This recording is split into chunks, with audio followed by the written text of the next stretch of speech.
Olá, tudo bem? Espero que sim. SNEL 11, caixa robusto revelado. Gente, saiu ontem, dia 16 de dezembro, o relatório gerencial do SNEL 11, referente ao mês de outubro, finalmente.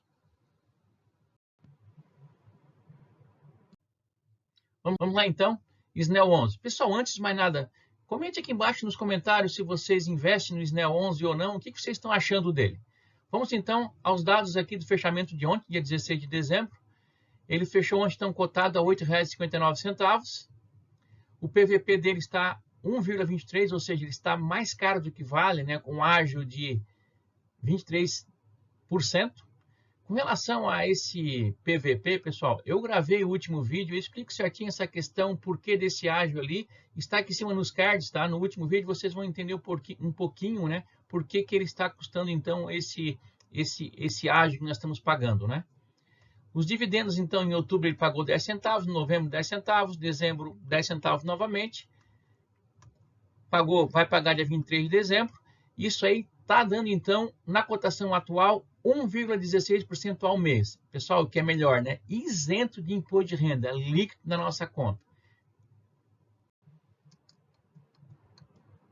Ok, pessoal, então saiu ontem, dia 16 de dezembro, o último relatório gerencial do SNEL 11, que é um relatório ainda de outubro, né? Então é um relatório de 2 meses atrás. Isso é algo que a gente já vem falando, né? Que seria possível que a Suno conseguisse agilizar um pouco mais esse relatório, né? Mas enfim, é o que nós temos agora, é o último relatório, é o mais atual. Vamos ver o que aconteceu então com o SNEL 11 até o final de outubro. Os dados aqui, basicamente, né, do SNEL 11, onde ele teve início em dezembro de 2022, então um fundo bastante novo. A taxa de administração e gestão somam 1,2%, tem uma taxa de performance também, né, 20% sobre o exceder o benchmark, que é IPCA mais 7% ao ano. Aqui os destaques, né, como eu já gravei no vídeo anterior, que vai ficar aqui em cima nos cards também, ele distribuiu então 10 centavos por cota. E o que chamou atenção nesse relatório é essa questão aqui do lucro acumulado por cota. Ele teve um lucro acumulado por cota de 16,3 centavos. Então, praticamente 1,5 vezes o que ele distribuiu. Então, isso aqui chamou bastante atenção, né? Se vocês forem ver no relatório de setembro, ele tinha um lucro por cota abaixo de 1 centavo, agora está com 16. Vamos ver o que aconteceu aqui, algo interessante aqui, né? O dividend yield, então, anualizado aqui 14,45%, então muito bom, né? Excelente, lembrando que isso aqui é isento de imposto de renda. A cota patrimonial dele continua com R$ 7,01, né? O fechamento do mercado em outubro foi R$ 8,84, e ele tem 20 mil cotistas atualmente, né? E um PVP, então, né, 1,26. Lembrando que o PVP já foi explicado nos vídeos anteriores, né? 1,26 quer dizer que ele está com ágio de 26%, né? Ou seja, ele está 26% mais caro do que realmente ele vale. Porém, já falamos aqui que para esse fundo aqui especificamente, né, a gente pode fazer uma comparação desse PVP comparando, por exemplo, você comprar um apartamento na planta, onde, por exemplo, vamos supor que na planta você pagou R$200 mil. Quando você receber esse apartamento lá, daqui a 2, 3 anos, pode ser que esse apartamento já esteja valendo 400, 500 mil, dependendo do tamanho, né, da localização, enfim, da região, né? Então, é isso que se analisa também nesse fundo especificamente aqui, né? Que ele trata do quê? Ele constrói usinas solar fotovoltaica e aluga para empresas que queiram diminuir o seu custo com energia elétrica. Então, como ele ainda está em fase de crescimento, ele está montando essas usinas, instalando essas usinas solares fotovoltaicas, então estima-se que quando tiver pronta essa usina lá na frente, que tiver todas elas alugadas para essas empresas, o seu patrimônio vai valer muito mais do que ele tem hoje. Então, de qualquer forma, aparentemente, até final de dezembro, eles já devem estar também refazendo então a avaliação do patrimônio, onde já deve subir. Então, pode ser que final do ano, final de dezembro, ou no relatório de dezembro, né, esse PVP já esteja aqui bem próximo de 1, né? Ou até abaixo, quem sabe, né? É o que a gente está esperando, né, nessa questão aqui do PVP. Então não dá para olhar simplesmente PVP e dizer que não vai comprar esse papel porque ele está caro. Até a prova está aqui, né? Estamos com 20 mil cotistas e no início do ano tinha 5 mil, então aumentou em 4 vezes praticamente aqui a quantidade de cotistas, mesmo com PVP nesse tamanho aqui, né? Nesse ágio que aparentemente ele está tendo. Continuando nos destaques aqui, né? Então no mês de outubro o SNEL anunciou então a terceira emissão de cotas, está sendo negociada a R$ 8,55 por cota, então já dá para ver aqui, né, que está acima da cota patrimonial, né? Por isso que acredita-se então que na hora de fazer então essa nova avaliação do patrimônio deva subir, né, consequentemente aqui o valor da cota por volta desse 8,55, que é o que está sendo estimado aqui, né? Com relação aqui a algumas obras, ele fala aqui que teve um aumento progressivo significativo das obras da usina solar fotovoltaica São Bento Abade, que alcançou 66,75% do avanço físico total. Ele fala também aqui, conforme nos relatórios anteriores, a usina solar fotovoltaica San Remo 2 concluiu seu período de ramp-up. Então aqui, dado importante. É importante salientar que, conforme as cláusulas contratuais previstas no contrato de locação, o montante da receita potencial não faturada durante o período de ramp-up será recuperado gradativamente em dezembro de 2024 e novembro de 2025, nos 2 meses, né? Então, essa usina que ela já está rodando agora, né? Ou seja, o período de ramp-up, de teste já foi inspirado. Então, a partir de dezembro agora, o que não foi cobrado, né, de aluguel nesse período, que é um período muito instável, tá, né? Então, você vai conseguir, nós vamos ter esse dinheiro de volta a partir de dezembro de 2024 até novembro de 2025. Bom, aqui ele fala então que foram negociados 23 milhões aproximadamente, né, no mês de outubro, um crescimento aparentemente de 44%, né, dando uma média diária aí de 1 milhão basicamente aqui de negociação diária. Aqui ele explica então sobre a tese de investimentos, né? Então, basicamente, ele constrói usina solar fotovoltaica e aluga para empresas que queiram reduzir os seus custos de energia elétrica, tá? Quem quiser depois, olhe com mais calma aqui certinho, ele explica detalhadamente como é que funciona aqui, né? A tese de investimentos desse fundo. Aqui a carta do gestor, né? Então, já falamos aqui que teve então a terceira emissão anunciada, né? Em outubro, já está em andamento. Aqui é algo que ele traz que, pelo delay desse relatório, já não faz muito sentido, né? Porque ele fala que a ANEEL anunciou no mês de outubro a bandeira tarifária será vermelha no patamar 2. Hoje já caiu né, essa bandeira vermelha, patamar 2, porque, né, as reservas dos reservatórios de água aí das usinas hidrelétricas já aumentaram, né, o seu volume acumulado, então isso já não faz muito sentido estar aqui, né? Mas, enfim, como esse relatório é atrasado, né, tem coisa que já não faz sentido agora nesse momento. Aí ele fala, né, que essa medida possui um potencial de ocasionar impactos positivos não recorrentes nas receitas imobiliárias futuras do fundo. Vamos então à atualização dos projetos da primeira emissão, né? Em primeiro lugar, da usina San Remo, né? Então, a usina solar fotovoltaica UFV1, San Remo 1. Em outubro, recebemos o segundo fluxo de receita proveniente das locações dessa usina solar fotovoltaica. Seguindo o ramp-up programado, o fluxo recebido representou 40% do seu faturamento potencial, indo para o segundo mês de recebimento, né? A San Remo 2 concluiu seu período de ramp-up. Em outubro, o fluxo de receita registrado teve alinhado com o potencial pleno de faturamento da usina. É importante salientar que, conforme as cláusulas contratuais previstas no contrato de locação, o montante da receita potencial não faturada durante o período de ramp-up será recuperado gradativamente de dezembro de 2024 até novembro de 2025, os próximos 12 meses, né? Esse ajuste resultará em um impacto positivo na receita de locação proveniente da usina solar fotovoltaica, com um acréscimo de R$ 47 mil mensais durante o referido período. Assim como a San Remo 1, sua geração segue satisfatoriamente impactada pelo volume de chuvas em outubro, né? Então aqui, né, de dezembro de 2024 até novembro de 2025, nós vamos ter R$ 47 mil mensais a mais, né, somente dessa usina solar fotovoltaica 2, em função do período de ramp-up, né, que agora, então, eles começam a pagar essa diferença, e além, né, das gerações aí que vai estar também contabilizando a mais também de dezembro para frente, né.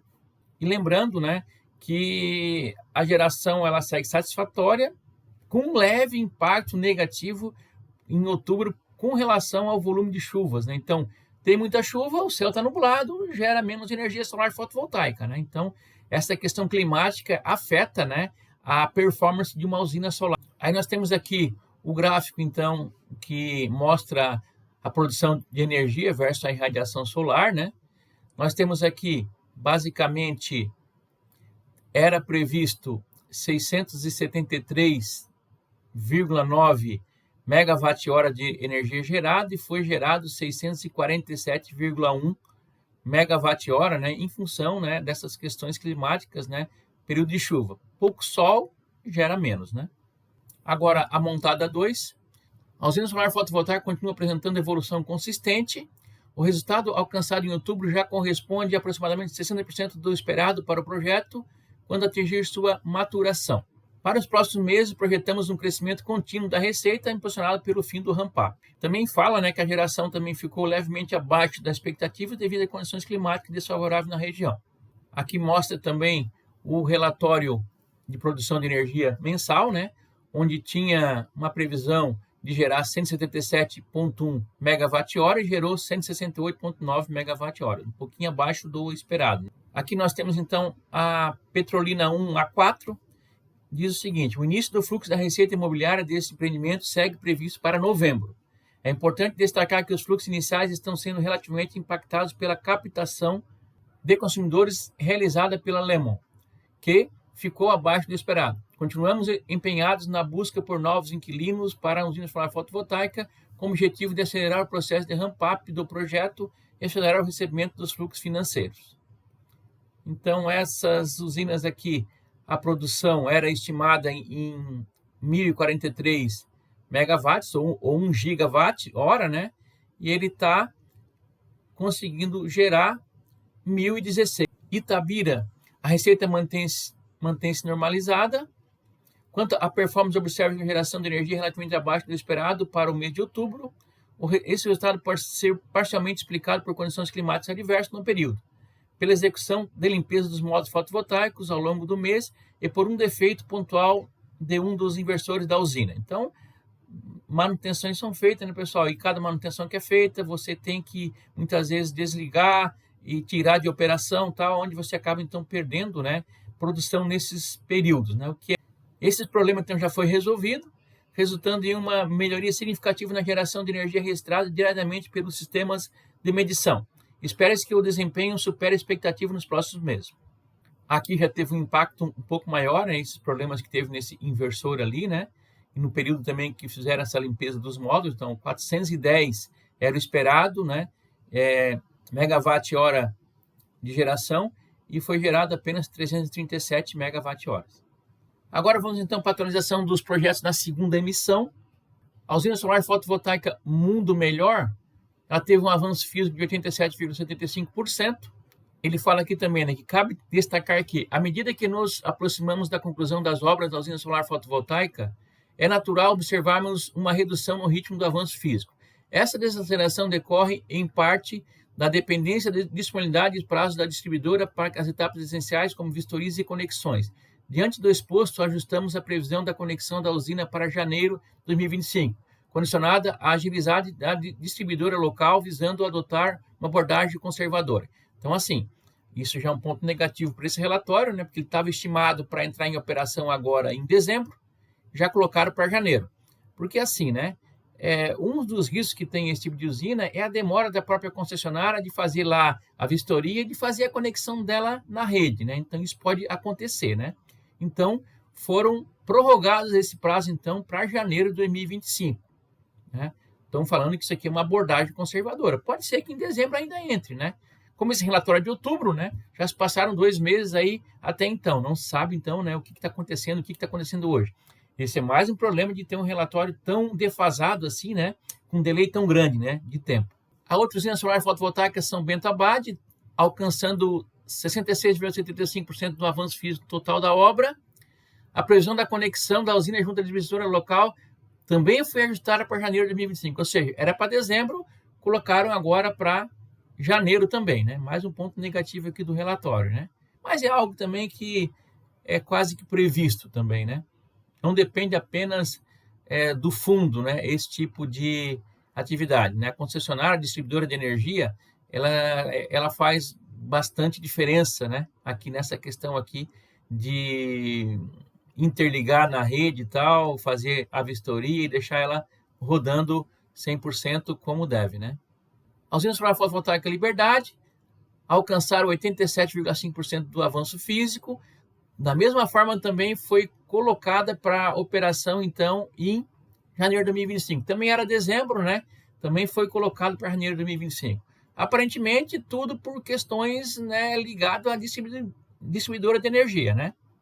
Ele traz aqui com relação ao resultado do caixa, né? Antes de nós ver a DRE lá.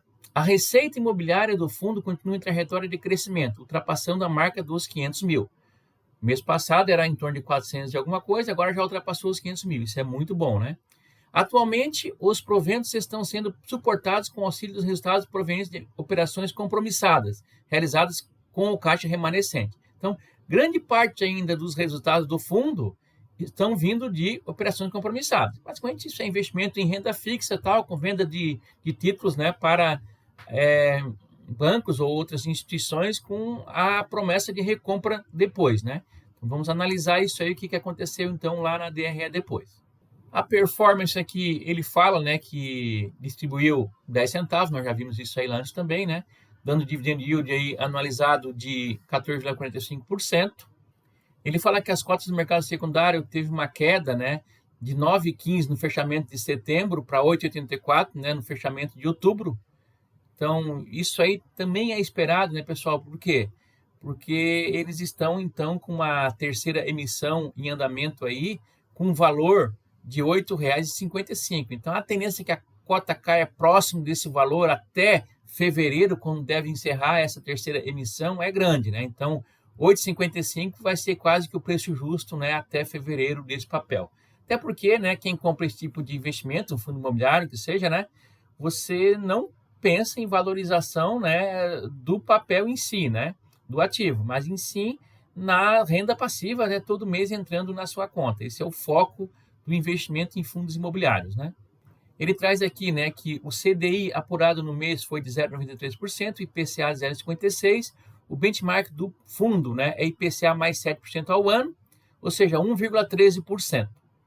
Então, quando ele comparado o fundo, né, aos indicadores, o retorno total foi de 224% do CDI e 371% do IPCA e 184% do benchmark do fundo. Então, excelente, né, acima aí do que o fundo vem se propondo a entregar. Ele fala aqui que pelo quarto mês consecutivo, né, vem aumentando o número de cotistas, aumentou em 26%, e que no ano já representa 289% de crescimento do número de cotistas nesse fundo, né? Aqui mostra o fechamento do valor da cota, onde no começo do mês ela estava valendo aqui em torno de 9,30, 9,30, 9,20, foi caindo, chegou aqui 8,85, então praticamente no final de outubro, né? Lembrando que nós temos uma subscrição, a terceira emissão, né, de cotas a 8,55, então ainda está acima do valor da subscrição, então isso aí tende a cair mais até fevereiro. Aqui mostra também um aumento na liquidez, aumentando bastante aqui nesses últimos 3, 4 meses aqui, né? Por conta da quantidade de cotistas que está entrando a mais também, isso é importante. Aqui mostra a performance do SNEL com relação a alguns indexadores. Temos aqui embaixo o CDI, o IPCA mais 7, e aqui em cima está o SNEL, né? Então, realmente bem acima, né, de vários indicadores, mostrando ser muito mais viável um investimento nesse fundo do que deixar na renda fixa lá, um investimento que rende o CDI. Aqui mostra a evolução dos cotistas, né? Em janeiro era 5 mil cotistas, hoje já estamos em 20 mil, praticamente 4 vezes mais, né? Agora em outubro comparado com o mês de janeiro. Aqui a distribuição e dividendo anualizado, né? Então distribuindo sempre 10 centavos todo mês, né? E o dividendo anualizado aqui, nesse último mês, 14,45, em função da queda da cotação, né? Mas variando aí de 13,9 a 14,5, mais ou menos, de entrega de dividendo anualizado. Aqui temos o resultado, então, né? A DRE do fundo. Em outubro, então, dá para ver que a receita de locação aumentou praticamente aqui de 441 mil para 551 mil, 100 mil reais a mais, né, de receita de locação. E o que teve uma representatividade grande aqui foi as operações compromissadas, né? São aplicações basicamente na renda fixa, né, pessoal? Então, o foco não é esse do fundo, né? Mas enquanto as usinas não ficarem prontas e isso aqui não for crescendo, né? É a forma que tem, então, de manter esse dinheiro rendendo, né? Então, ótimas operações aqui, nessas compromissadas aqui. Certamente isso aqui que teve aquele ganho excelente lá, né? Que nós vimos lá no início do fundo, né? Então, isso trouxe aqui de resultado no exercício, basicamente aqui de 4 milhões e 970 mil, comparado no mês passado de 1 milhão e 900 e pouco, mas foi distribuído quanto? Foi distribuído basicamente aqui 1 milhão e 889 mil, os 10 centavos. Por isso que ficou, né, com aquela reserva lá de 16 centavos lá, ainda, o que é bastante bom, né, para os próximos meses. É importante salientar que o foco do fundo vai ser o quê? Crescer essa receita de locação das usinas solar fotovoltaicas, né, não incompromissadas, né. Então, aqui que deve crescer todo mês, tal. Agora entrando essas novas usinas em operação, né? Vai começar a crescer todo mês aqui. Então, isso que a gente vem esperando, né? Nessas rentabilidades aí para os próximos meses. Aqui, né? Olha só, o lucro acumulado, como eu falei antes, né? Em setembro, nós tínhamos aqui abaixo de 1 centavo acumulado, né? Agora passou para 16 centavos acumulado. Então, excelente isso aqui, né? Então, tem fôlego aí para os próximos meses aí. Muito bom. Quem sabe até conseguir aumentar alguma coisa já para o próximo mês, né? Para deixar os investidores aí mais animados aí nesse momento aí de dificuldade, né? Nos fundos imobiliários como um todo, na renda variável, né? Aqui, o resultado de forma geral do SNEL, né? A gente tem aqui em azulzinho aqui, que é a geração de usina solar, que é esse pequenininho aqui, e esse cinza grande aqui, gigante, são as compromissadas, né? Então, aqui que ele realmente está tendo bastante rendimento aqui, né? Aqui o resultado mensal detalhado por cota, né? Então aqui a geração de energia solar fotovoltaica deu quase 3 centavos, a aplicação em caixa deu abaixo de 1 centavo e as compromissadas deu 23 centavos, né? Quase 24 centavos por cota. Então isso aí que é interessante, né? E um valor distribuível de 26 centavos, e distribuiu somente 10. Então esse 16 ali ficou em caixa, né? Aqui temos a carteira do fundo, né? As alocações e movimentações. É aqui que deixa o pessoal bastante eufórico, né? Essa questão do yield projetado aqui de 24% a 25% aqui. Então, isso aqui é o que está trazendo muitos investidores, né? Que isso aqui realmente se concretizar vai ser um excelente fundo. Como já foi eleito esse ano o melhor fundo, o mais rentável fundo, né? Aí da nossa Bolsa de Valores. Deixei aqui nos cards já também o último vídeo que eu falei com relação a isso aqui, né? SNEL foi eleito, né, o melhor fundo, o mais rentável fundo aí de 2024. E quando isso aqui se concretizar, realmente vai ser dificilmente bater o SNEL aí em fundos imobiliários. Aqui também importante, né, pessoal, o vencimento dessas locações, né, que são locações aí de médio e longo prazo, né, de 10, 15 anos de locações, então vai ter uma renda bastante previsível, né? Então isso é muito importante também para o fundo, né? Aqui nós temos a exposição por tipo de ativo, então, né? 56% ainda estão aqui em investimentos em CRI, né? Por conta ainda tem dinheiro em caixa, né? Não estão prontas as usinas. E na geração de energia solar fotovoltaica apenas 37%, e 7% aqui em caixa, é o equivalente, né? Exposição por distribuidora de energia, CEMIG 40%, Equatorial 38%, CELP 18% e demais aqui 4%, né?